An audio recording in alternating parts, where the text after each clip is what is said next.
Hello friends. तो शाम के 7 बज चुके हैं और हम लोग तैयार हैं बहुत ही शानदार क्लास के लिए फ्रेंड्स, साइंस का, जिसमें सभी क्वेश्चन जो है ना वो आपके एग्जाम के लिए मोस्ट इंपॉर्टेंट है। ठीक है। ठीक है। इसमें जो भी क्वेश्चन लाए जी वो साइंस का टॉप क्वेश्चन है, आपके लिए सिलेक्ट करके लाए हैं, सभी को आपको याद कर लेना अच्छे से। ठीक है। तो यह क्लास जो होता है जी, फिर से आप सभी को याद है, यह क्लास आपको कितने बजे से होता है? शाम में 7 बजे से होता है। ठीक है। शाम में 7 बजे स्पेशल आप साइंस पढ़ते हैं। उसके बाद 8 बजे आप क्या पढ़ते हैं? 8 बजे आप देख के पढ़ते हैं। ठीक है। तो चलिए हम लोग क्लास को अब स्टार्ट करते हैं, और जितना भी क्वेश्चन का आंसर याद होगा कमेंट करिएगा, और लास्ट में आपसे आपका स्कोर पूछेंगे कि कितना क्वेश्चन आप सही किए हैं। ठीक है। चलिए, आज का पहला क्वेश्चन है जी कि क्षय रोग या टीबी जो होता है, क्षय रोग या टीबी किसके कारण से होता है? विषाणु, जीवाणु, फफूंद या फिर प्रजीव? कमेंट करिए। क्षय रोग या टीबी जो होता है वो किसके कारण से होता है? फ्रेंड्स, पहला का सही जवाब हो जाएगा क्षय रोग या टीबी जो होता है फ्रेंड्स वो किसके कारण से होता है जी? वह जीवाणु से होता है। क्षय रोग या टीबी जो होता है वो जीवाणु पे होता है, जीवाणु से होता है। पहला का आंसर हो गया आपका ऑप्शन नंबर बी। ठीक है। सभी क्वेश्चन को याद कर लीजिएगा, आपके डीएलएड के एग्जाम के लिए बहुत ही ज्यादा इंपॉर्टेंट है। ठीक है। हम जो क्लास करवाते हैं सो और प्रीवियस ईयर का क्वेश्चन जो है एक बार मैच कर लीजिएगा, तो आपको पता चलेगा कि कैसा क्वेश्चन हम करवाते हैं। ठीक है। सभी को याद करना है। आगे चलते हैं। बच्चों में प्रोटीन की कमी से होने वाला रोग बताइए। बच्चों में प्रोटीन की कमी से होने वाला रोग है मरासमस, बेरी पिलाग्रा रिटेक्स या रिकेट्स, या फिर इसमें से कोई नहीं? कमेंट करिए। तो बच्चों में प्रोटीन की कमी से होने वाला जो रोग होता है जी, दूसरा का सही जवाब क्या होगा फ्रेंड्स? बच्चों में प्रोटीन की कमी से होने वाला रोग पता है क्या होता है? मरासमस होता है। दूसरा का ये हो जाएगा मरासमस, इसका सही आंसर हो गया। या मरासमस बीमारी जो होता है वो प्रोटीन की कमी से होता है। दूसरा का ये हो गया जी। आगे चलते हैं। तीसरा, निम्नलिखित में से कौन सी बीमारी पागल कुत्ते के काटने से होती है? पागल कुत्ते के काटने से कौन सी बीमारी होगा? बता दें आपको कौन सी बीमारी होता है? हाइड्रोफोबिया होता है। ठीक है। कुत्ते के काटने से फ्रेंड्स हाइड्रोफोबिया होता है। तीसरा का बी हो गया, याद कर लीजिएगा, एग्जाम में क्वेश्चन आ सकता है। ठीक है। आगे चलते हैं नेक्स्ट क्वेश्चन की ओर। चौथा, एक पशु के शरीर की सबसे बड़ी कोशिका इसमें से कौन है? बताइए। एक पशु के शरीर का, ठीक है, एक पशु के शरीर की सबसे बड़ी कोशिका इसमें से कौन सी है? ओस्टेसाइट्स, क्रोमेटोफोर, न्यूरॉन या फिर लिम्फ कोशिका? बताइए। पशु के शरीर की सबसे बड़ी कोशिका, चौथा का आंसर क्या होगा जी? याद रखिएगा, न्यूरॉन होता है। ठीक है। न्यूरॉन इसका सही आंसर हो जाएगा जी। एक पशु के शरीर की सबसे बड़ी कोशिका जो होता है इनमें से कौन है फ्रेंड्स? चौथा का सही जवाब है न्यूरॉन होता है। आगे चलते हैं हम लोग अगले क्वेश्चन की ओर। पांचवा, निम्नलिखित में से कौन सा है कि कोशिका में अधिक मात्रा में होने वाला अणु है? कोशिका में अधिक मात्रा में होने वाला अणु है जल, शैवाल, कार्बोहाइड्रेट या फिर प्रोटीन? बताइए, इसमें से कौन सा एक कोशिका में अधिक मात्रा में होने वाला अणु है फ्रेंड्स? तो पांचवा का सही जवाब हो जाएगा जल। ठीक है। सबसे अधिक क्या होता है जी? जल होता है। पांचवा का ए हो गया। आगे चलते हैं हम लोग छठे नंबर क्वेश्चन की ओर। कमेंट करते रहना आपको कि कितना क्वेश्चन, देखिए कमेंट करिएगा तो आपसे आपको पता चलेगा आपका तैयारी कि जो हम आंसर बता रहे हैं वो सही है या नहीं है। ठीक है। और जो गलत हो रहा है ना उसको कहीं पे लिख के रख लीजिए या स्क्रीनशॉट कर लीजिएगा। ठीक है। चलिए छठा, इसमें से कौन सी कोशिकाएं जड़ों से पौधों के अन्य भागों तक जल का परिचालन करती है? ठीक है। जड़ से पौधे के अन्य भागों तक जो है जल का परिचालन करती है। फ्रेंड, छठा का सही जवाब हो जाएगा जाइलम। ठीक है। जैसे जाइलम जैसे जल, याद कर लीजिएगा, बहुत ही इंपॉर्टेंट है। आगे चलते हैं हम लोग। शांतमा, एक सामान्य मानव शरीर में कोशिका में क्रोमोसोम की संख्या कितनी होता है? ठीक है। क्रोमोसोम की संख्या कितना होता है जी? शांतमा का सही जवाब क्या होगा? क्रोमोसोम की संख्या कितनी होती है फ्रेंड्स? आसान क्वेश्चन है, 46 होता है। ऑप्शन नंबर डी हो जाएगा। ठीक है। इस क्वेश्चन का आंसर जो है ना गलत नहीं होना चाहिए आपका। सात का आंसर हो गया आपका ऑप्शन नंबर डी। आगे चलते हैं हम लोग। आठवां, केंचुआ निम्न में से कौन से प्राणी संघ से संबंधित है? केंचुआ जो है कौन से प्राणी संघ से संबंधित है? ऑर्थोपोडा, एनेलिडा, मोलास्का या फिर प्रोटोजोआ? केंचुआ कौन से प्राणी संघ से संबंधित है फ्रेंड्स? आठवां का सही जवाब हो जाएगा केंचुआ जो है वो एनेलिडा से। ठीक है। ऑप्शन नंबर बी हो जाएगा जी, एनेलिडा इसका सही आंसर हो गया। केंचुआ कौन से प्राणी संघ से संबंधित है फ्रेंड्स? एनेलिडा इसका सही जवाब हो गया। आठवां का बी हो गया। चलिए हम लोग अगले क्वेश्चन की ओर चलते हैं। नौवां, मानव शरीर में निम्न में से किसका आकार सबसे बड़ा है? बताइए, मानव शरीर में किसका आकार जो है सबसे बड़ा है? थायराइड, फलिया, यकृत या फिर अग्नाशय? मानव शरीर में निम्न में से किसका आकार सबसे बड़ा होता है? तो फ्रेंड्स, सही जवाब यकृत का आकार जो है वो सबसे बड़ा है जी। ऑप्शन नंबर सी हो जाएगा। ये क्वेश्चन को हम एक बार नहीं बहुत बार बताए हैं और एग्जाम में आता भी है। ठीक है। नौवां का सी हो गया, याद कर लीजिएगा, बहुत अच्छा क्वेश्चन है। आगे चलते हैं। 10, निम्न में से डॉट डॉट ऑक्सीकरण के समय अधिक मात्रा में ऊर्जा उत्पन्न करते हैं? बताइए, इसमें से क्या जो है ऑक्सीकरण के समय अधिक मात्रा में ऊर्जा उत्पन्न करते हैं जी? 10 का सही जवाब क्या होगा? बताते हैं आपको। वसा जो है ना, वसा वह ऑक्सीकरण के समय अधिक मात्रा में ऊर्जा उत्पन्न करते हैं। कौन? वसा। 10 का आंसर हो गया option number C. 11, vitamin C की कमी से कौन सा रोग होता है? आसान क्वेश्चन है। विटामिन सी की कमी से पता है क्या होता है? विटामिन सी की कमी से स्कर्वी होता है। क्या होता है जी? स्कर्वी रोग होता है विटामिन सी की कमी से। ठीक है। 11 का बी हो गया। और ये क्वेश्चन देखिए, विटामिन सी आपके एग्जाम में क्वेश्चन आएगा, विटामिन सी। ठीक है, आगे चलते हैं हम लोग। 12, एक स्वस्थ व्यक्ति का रक्तदाब कितना होता है? एक स्वस्थ व्यक्ति का रक्तदाब होता है, बताइए कितना होता है जी? एक स्वस्थ व्यक्ति का रक्तदाब, तो फ्रेंड्स 12 का सही जवाब हो जाए आपका। 12 का सही जवाब है 120/80 होता है। ठीक है, 120/80 होता है 12 का, फ्रेंड्स ऑप्शन नंबर सी हो गया। 12 का सही जवाब आपका ऑप्शन नंबर सी, बहुत अच्छा आंसर आपका। आगे चलते हैं। 13, नेफ्रॉन संबंधित है, बताइए नेफ्रॉन संबंधित है श्वसन तंत्र से, संचारित तंत्र से, स्नायु तंत्र से या फिर उत्सर्जन तंत्र से। नेफ्रॉन किससे संबंधित है? 13 का सही जवाब क्या होगा? नेफ्रॉन जो है फ्रेंड्स वो उत्सर्जन तंत्र से संबंधित है। फ्रेंड 13 का डी हो जाएगा, याद कर लीजिएगा, एग्जाम में क्वेश्चन आ सकता है। ठीक है, आगे बढ़ते हैं हम लोग। 14, इंसुलिन हार्मोन का स्रवण डॉट डॉट से होता है। इंसुलिन हार्मोन का स्रवण किससे होता है? आउटू ग्रंथि से, अधिवृक्क से, पीयूष से या फिर अग्नाशय से, बताइए इंसुलिन हार्मोन का स्रावन किससे होता है जी? तो 14 का सही जवाब हो जाएगा, इंसुलिन हार्मोन का स्रावन होता है वो अग्नाशय से होता है। ठीक है, 14 का डी हो गया फ्रेंड्स, अग्नाशय से होता है। 14 का ऑप्शन नंबर डी हो गया।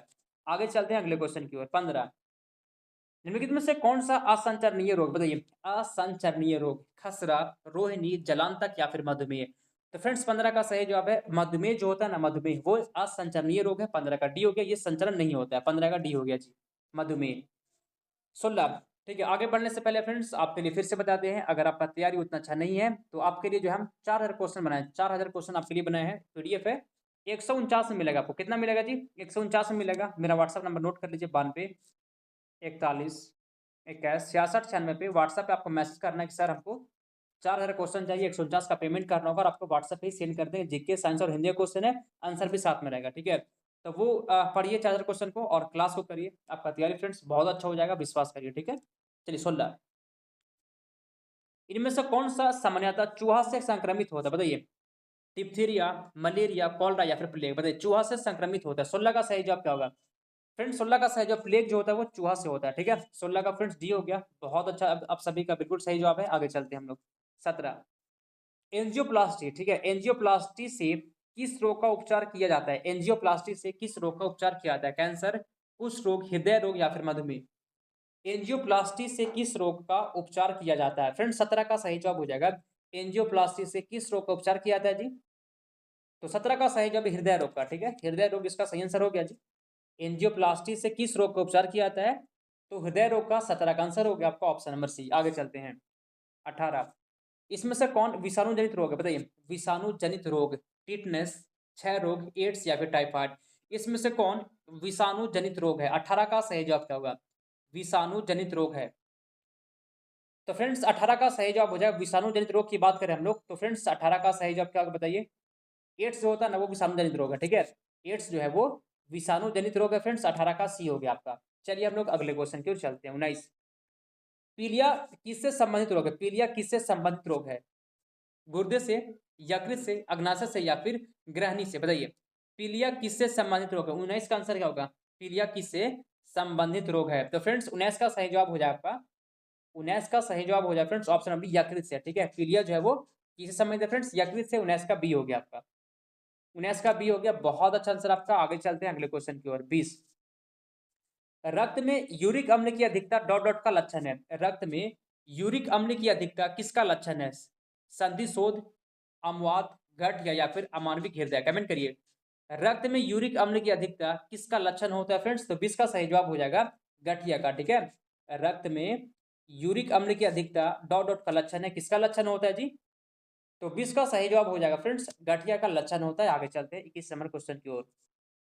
जल से भय किस रोग का लक्षण? जल से भय, ठीक है, बताइए जल से भय किस रोग का लक्षण है? तो पता है जल से भय किस रोग का लक्षण? रेबीज। जब किसी को रेबीज होता है तो वो पानी से डरने लगता है। ठीक है, 21 का सही जवाब हो गया आपका ऑप्शन में बी। याद कर लेना, आपको क्या करना है? याद कर लेना है। आगे चलते हैं हम लोग 22 नंबर क्वेश्चन की ओर। हम आलू के पौधे का कौन सा भाग खाते हैं? आलू जो है ना, आलू का पौधा, उसका कौन सा भाग खाते हैं? जड़, फूल, बीज या फिर तना। आलू के पौधे का कौन सा भाग खाते हैं जी? आलू जो होता है ना, आलू, उसके पौधे का कौन सा भाग खाते हैं फ्रेंड्स? 22 का सही जवाब हो जाएगा, 22 का ऑप्शन नंबर डी, तना खाते हैं। आलू का फ्रेंड्स तना खाते हैं, 22 का डी हो गया, बहुत अच्छा आंसर आप सभी का फ्रेंड्स। आगे चलते हैं हम लोग 23, केंचुआ के जरिए मृदा की उर्वरता बढ़ाने की प्रक्रिया को क्या कहते हैं? केंचुआ के जरिए जो है, केंचुआ के जरिए मृदा की उर्वरता बढ़ाने की प्रक्रिया को क्या कहते हैं? जैविक खेती, यूट्रोफिकेशन, वर्मी कंपोस्टिंग या फिर कीट कास्टिंग, कमेंट करिए। केंचुआ के जरिए मृदा की उर्वरता बढ़ाने की प्रक्रिया को क्या कहते हैं फ्रेंड्स? मतलब 23 का सही जवाब क्या होगा? तो फ्रेंड्स सही जवाब हो जाएगा इसका वर्मी कंपोस्टिंग कहते हैं। किसको क्या कहते हैं? वर्मी कंपोस्टिंग कहते हैं जी, याद कर लीजिएगा। आगे चलते हैं हम लोग 24। दूध से दही बनाने का काम कौन करता है? दूध से दही बनाने का काम कौन करता है? विषाणु, कवक, कीट या फिर जीवाणु? दूध से दही बनाने का काम कौन करता है? 24 का सही जवाब क्या होगा जी? दूध से दही बनाने का काम जो है, 24 का आंसर बता दें। दूध से दही बनाने का काम कौन करता है फ्रेंड? 24 का सही जवाब जीवाणु करता है, ठीक है। दूध से दही बनाने का काम जो फ्रेंड्स वो जीवाणु करता है, 24 का डी हो जाएगा। आगे चलते हैं अगले क्वेश्चन की ओर। डिप्थीरिया बीमारी किसको प्रभावित करती है? डिप्थीरिया बीमारी फ्रेंड्स किसको प्रभावित करती है? आंख, यकृत, गला या फिर बताइए किसको? डिप्थीरिया बीमारी किसको प्रभावित करती है फ्रेंड्स? 25 का सही जवाब हो जाएगा। डिप्थीरिया बीमारी में आंख प्रभावित होता है। क्या प्रभावित होता है? आंख प्रभावित होता है फ्रेंड्स। 25 का ए हो गया। याद कर लिया सभी क्वेश्चन को, सभी क्वेश्चन मोस्ट इंपॉर्टेंट है, ठीक है। 25 का ए हो गया। आगे चलते हैं 26। राइबोसोम का मुख्य कार्य क्या होता है? राइबोसोम का फ्रेंड्स मुख्य कार्य क्या होता है? कोशिका विभाजन का नियंत्रण, कोशिका के कार्यों का नियंत्रण, प्रोटीन संश्लेषण या फिर हार्मोन का स्रवण। राइबोसोम का मुख्य कार्य क्या होता है जी? तो 26 का सही जवाब हो जाएगा प्रोटीन का संश्लेषण, ठीक है। राइबोसोम का जो मुख्य कार्य होता है फ्रेंड्स वो प्रोटीन का संश्लेषण होता है। 26 का सी हो गया आपका, बहुत अच्छा आंसर है। आगे चलते हैं 27। फाइलेरिया रोग किससे उत्पन्न होता है? फाइलेरिया रोग जो होता है वो किससे उत्पन्न होता है? कृमि से, जीवाणु से, फफूंद से या फिर प्रोटोजोआ से? फाइलेरिया रोग किससे उत्पन्न होता है? 27। फाइलेरिया रोग किससे उत्पन्न होता है फ्रेंड्स? 27 का सही जवाब हो गया। फाइलेरिया रोग जो होता है वो किससे उत्पन्न होता है? कृमि से उत्पन्न होता है, ठीक है जी। फाइलेरिया रोग जो होता है वो कृमि से उत्पन्न होता है। 27 का आंसर हो गया आपका ऑप्शन नंबर ए। आगे चलते हैं हम लोग 28। पदार्थ का परमाणु सिद्धांत, पदार्थ का परमाणु सिद्धांत किसने प्रतिपादित किया? मेंडलीफ ने, जॉन डाल्टन, जे थॉमसन या फिर रदरफोर्ड ने? पदार्थ का परमाणु सिद्धांत किसने प्रतिपादित किया था फ्रेंड्स? 31 का सही जवाब हो जाएगा आपका जॉन डाल्टन ने। किसने? John Dalton. 31 का बी हो गया आपका, ठीक है। परमाणु सिद्धांत किसने प्रतिपादित किया था फ्रेंड्स? जॉन डाल्टन इसका सही आंसर है। आगे चलते हैं हम लोग 32। अनुवांशिकी के जनक कौन थे? अनुवांशिकी के जनक कौन थे? ग्रेगर मेंडल, अरस्तु, एडवर्ड जेनर या फिर जॉन माल्थस? कमेंट करिए। अनुवांशिकी के जनक कौन थे? 28 का सही जवाब क्या होगा? अनुवांशिकी के जनक कौन थे फ्रेंड? सही जवाब हो जाएगा अनुवांशिकी के जनक जो थे वो ग्रेगर मेंडल थे। कौन थे? Gregor Mendel. 28 का ये हो जाएगा आपका। बहुत अच्छा, बिल्कुल सही जवाब है। आगे चलते हैं 29 नंबर क्वेश्चन की ओर।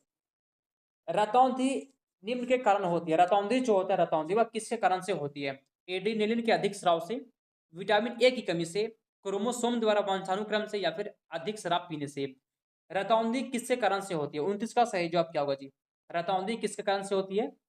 तो फ्रेंड्स 29 का सही जवाब हो जाएगा विटामिन ए की कमी से होता है, ठीक है। रतौंधी जो होता है वो विटामिन ए की कमी से होता है फ्रेंड्स। 29 का बी हो गया आपका।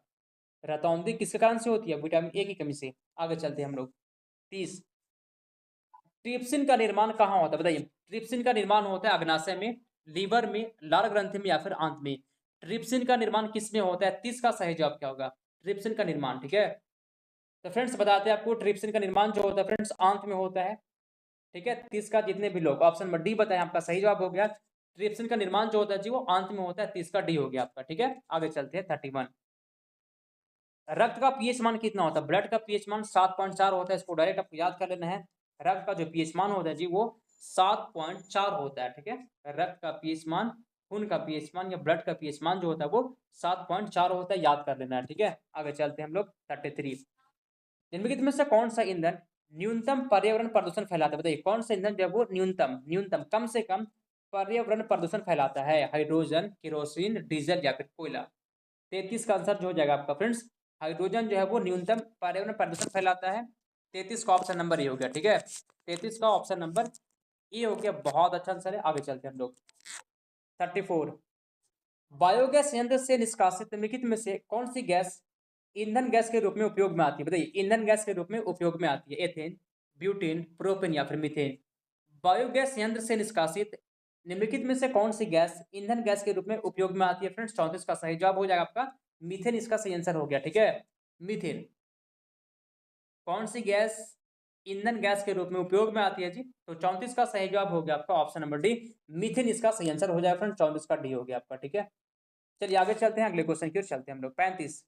धोने का सोडा का रासायनिक सूत्र से या फिर रासायनिक नाम से? एक क्वेश्चन जो एग्जाम में आने वाला है, बहुत ज्यादा चांस है, बार बार आपको बोल रहे हैं, देखिएगा एग्जाम में आएगा ही आएगा। तो धोने का सोडा का रासायनिक सूत्र क्या होता है जी? 35 का सही जवाब हो जाएगा Na2CO3 होता है, ठीक है। Na2CO3 होता है धोने का सोडा का रासायनिक सूत्र। 35 का क्या हो गया आंसर? 35 का जो आंसर हो गया आपका ऑप्शन नंबर सी हो गया। चैनल को जरूर सब्सक्राइब कर दीजिएगा फ्रेंड्स। हर रोज क्लास होता है, क्लास टाइमिंग सुन लीजिए। 11 बजे दिन में हिंदी होता है, फिर 2 बजे जीके जीएस का, जीके और साइंस का एक ही में मिक्स क्वेश्चन करते हैं हम लोग 2 बजे। उसके बाद 7 बजे स्पेशल साइंस पढ़ते हैं, उसके बाद 8 बजे हम लोग जीके पढ़ते हैं, ठीक है। तो 4 टाइम क्लास करवा रहे हैं आपको, एक भी क्लास को मिस नहीं करना है।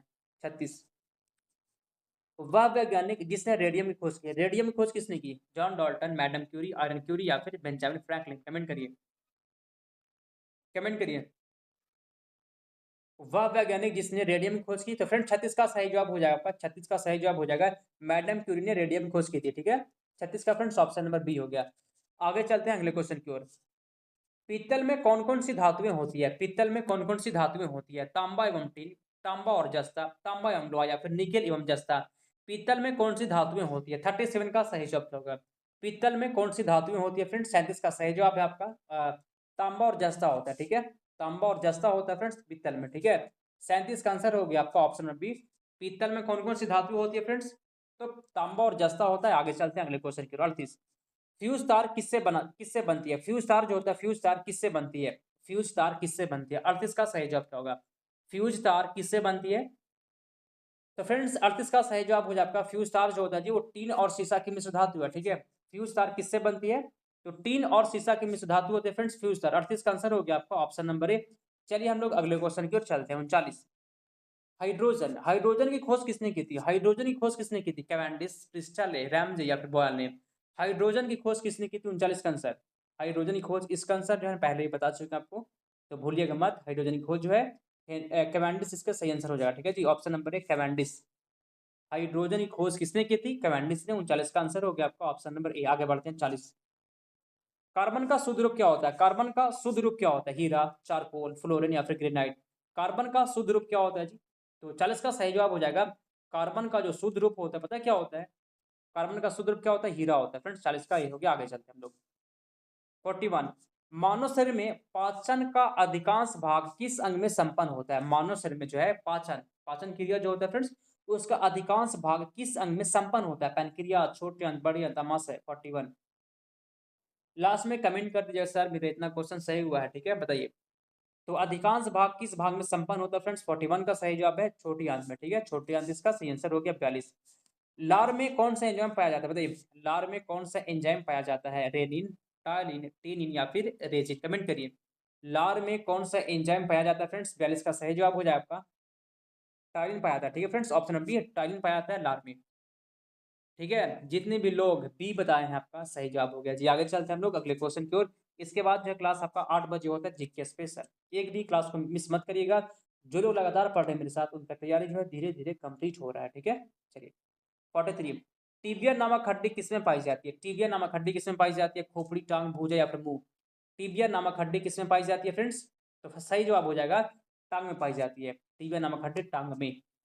44, मानव शरीर की सबसे लंबी हड्डी, मानव शरीर की सबसे लंबी हड्डी स्टेपिस है, फीमर है, टिबिया है, इसमें से सभी। मानव शरीर की सबसे लंबी हड्डी फ्रेंड्स 44 का सही जवाब हो जाएगा 44 का ऑप्शन बी। फीमर जो होता है जो मानव शरीर की सबसे लंबी हड्डी है। 44 का बी हो गया, ठीक है। तो फ्रेंड्स आज जो है आपके लिए 44 क्वेश्चन लेकर आए थे। 44 क्वेश्चन था। हर रोज हम लोग 50 क्वेश्चन पढ़ते हैं फ्रेंड्स, लेकिन आज जो था आपके लिए 44 क्वेश्चन किए थे। क्लास कैसा लगा कमेंट कर दीजिएगा, और कितना क्वेश्चन सही हुआ वो भी बता दीजिएगा, ठीक है। चलिए समाप्त करते हैं। 8 बजे आपको जुड़ जाना है जीके की क्लास में। समाप्त करते हैं हम लोग।